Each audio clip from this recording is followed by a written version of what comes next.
All right, what's up, YouTube? What's up, YouTube?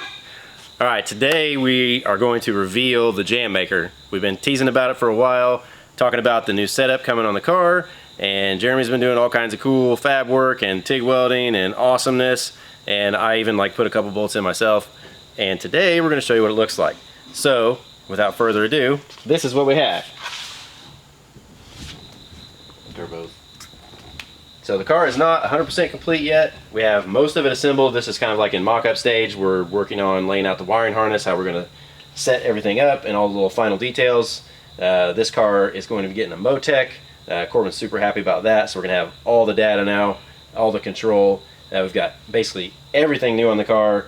New fuel cell, new fuel system, bigger injectors. We got ID 1750s, ID fuel filter. We've got a super custom air-to-water intercooler with the fridge right on the side.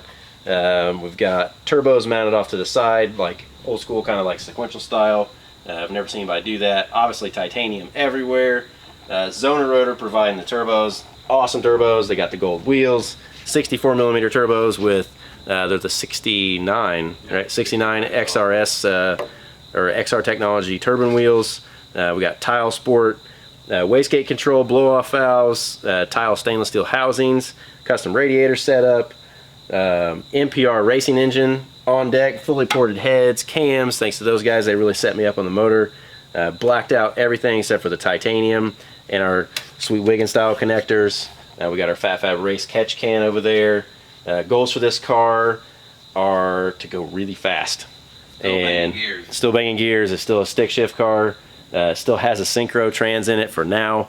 Hoping we can do something with PPG in the future to get that changed. RPS triple carbon clutch now. That's kind of some big news there. We switched over to that clutch with all our success in the GT350 world. Those guys have been great to us. The clutches are working great, holding all kinds of power. We're able to launch them like crazy. So we're super excited about that. Coming in the next few weeks, we'll be tuning this, getting it to the track, prepping it. It's going to be ready for Mod Nats down in Georgia in November, and hopefully a few races in between. I'm going to turn it over to Jeremy so he can kind of talk to you guys about the thousands of hours of fab he has into this over the last 6-8 months, getting this thing together and all the awesome stuff that he's done. Like Ben said, we want to do something a little custom with the car, something a little different or whatever. Robert, Zoner Rotor, hooked us up with these turbos, and I wanted to do something different, lay them off to the side. I had some visions in my head, and Ben didn't really like it at first, but thankfully he listened to me, or just let me do what I do or whatever. Sometimes you gotta let the man do his thing. So if you guys can see in here, we did tube the front of the car. I had a motor place to it for this year on both sides. So we built custom headers coming forward, snaked everything around here so we could keep everything equal length, equal transitions onto the wastegates. Custom tube front end, motor plated. We got a dual pass radiator that hangs out the front. The bumper cover actually fits on, so when you look at it the front of the car, it just looks like you have a standard air-to-air intercooler on it. So that should work out pretty well. This is 2 Garrett cores welded together of their water-air intercoolers, which are by far the best cores we've ever used. And the ice water tank sitting all as one unit. So we just fill this thing up with ice water, ice at the track, circulates through, has its own pump, forces water through the cores, right back out. And we got drains and stuff that come out to it, drain it off to the side.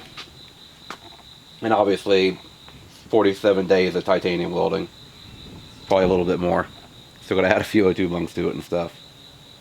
What would you say, if you had to throw a guess out there, how much do you think all this titanium piping weighs together? Oh, like 6 pounds, if that. If that. 4. Yeah, a couple ounces really. Yeah, that stuff's crazy. It's crazy how light it is. And we got, these are dual, what, 3.5s? 3.5 downpipes? Yep, dual 3.5. Both those out the fender. Yep, wastegates routed back in.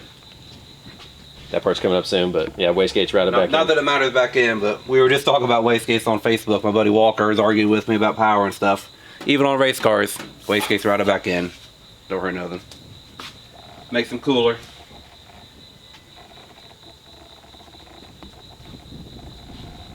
Yeah, so I think that pretty much wraps up everything we got going on for the Jam Maker for now. You have to stay tuned and be ready for some dyno videos. We'll talk with Corbin once we get the car all fully wired and we have all the electronics working. We've got a CAN keypad and stuff ready to go. We'll talk to you guys about that as soon as we get it done.